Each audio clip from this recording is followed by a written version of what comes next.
નમસ્કાર, આપ જોઈ રહ્યા છો નેશન પ્લસ ન્યૂઝ. હું છું આપની સાથે હેતર ભગત. જૂનાગઢ લોકસભામાં જામ્યો ચૂંટણીનો જંગ.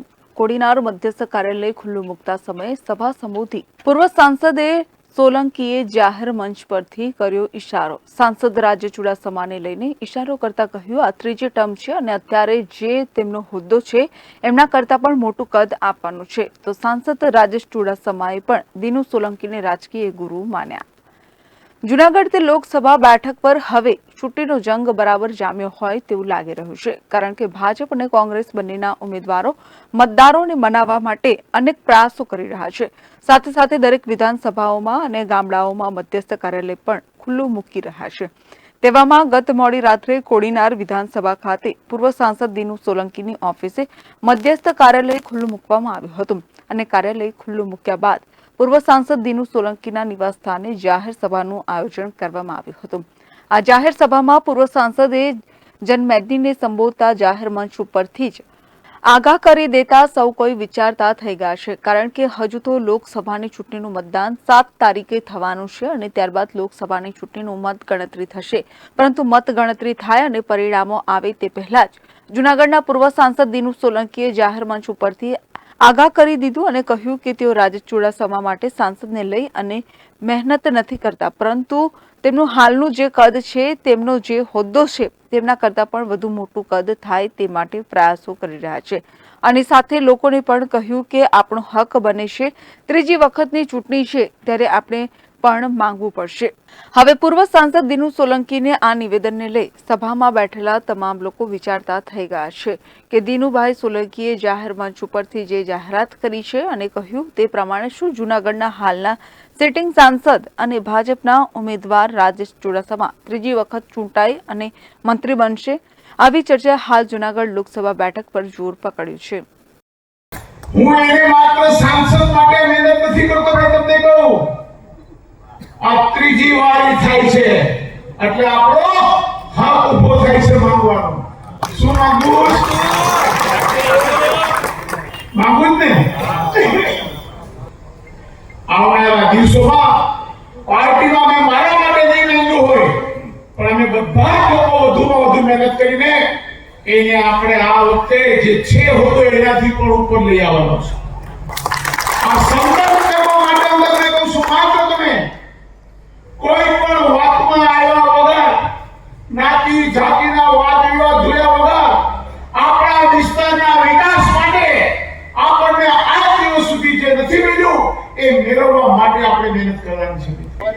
આપણા પાડોશી આપણા કેસી રાઠોડ, આપણા દરિયાકાંઠામાં ભાજપના શિવાજી, એને જૂનાગઢમાં 1 લાખની વાત કરી. કેટલા પત્ની લીધની વાત કરી? 1 લાખની. અને એ શિવાજી કરી બતાવશો? તમે ધ્યાન રાખજો, આપણે કોડીનારે પણ કંઈ પાછું પડવાનું નથી. અને કઈ છે બીજું સામે કાંઠે લેવા જેવું કઈ છે ભાઈ? હોય તો બોલો. આ ગયા વખતે આપણે જે થોડી ઘણી તાલુકામાં ઓલી થઈ હોય એ બાકી તમે ધારાસભાવાળી વાત અલગ છે. મને તમારા બધાનો સાથ એટલા માટે જોઈએ છે કે મારે ખાંડ ઉદ્યોગને ફેક્ટરીને ચાલુ કરવી છે. અહીંયા મારે દૂધ સૌદે કાર્યરત કરવો છે. આ વિસ્તારના એટલે ખેડૂતને મારે દૂધની સફેદ સમૃદ્ધિથી તરબતર કરવા છે. બીજી તરફ જૂનાગઢ ભાજપના ઉમેદવાર અને હાલના સિટિંગ સાંસદ રાજેશ ચુડાસમાએ પણ જનમેદનીને સંબોધતા કહ્યું કે તેમને રાજકારણમાં લાવનાર જ પૂર્વ સાંસદ દિનુ સોલંકી છે અને રાજકારણમાં સૌથી મહત્વની કોઈ નીતિ હોય તો તે ચાણક્ય નીતિ છે. પરંતુ મારી દ્રષ્ટિએ જો ચાણક્ય નીતિથી પણ કોઈ ઉપરવટ હોય તો તે પૂર્વ સાંસદ દિનુ સોલંકીની નીતિ છે. અને રાજા તો બધા બની શકે, પરંતુ રાજા બનવાની જો કોઈનામાં શક્તિ હોય તો તે દિનુ સોલંકીમાં છે. અને એટલે જ દિનુ સોલંકી કાલે પણ રાજા હતા, આજે પણ છે અને આવતીકાલે પણ રાજા રહેવાના છે. કારણ કે તેઓએ 2019ની લોકસભાની ચૂંટણીમાં પણ પાર્ટીએ હજુ ઉમેદવાર જાહેર નહોતા કર્યા તે પહેલા તેઓએ મને કોડીનાર બનાવી બોલાવી અને લોકસભાના ઉમેદવાર જાહેર કરી દીધા હતા. 2012માં વિધાનસભાની ચૂંટણીમાં પણ તેઓ જ મને લઈને આવ્યા હતા.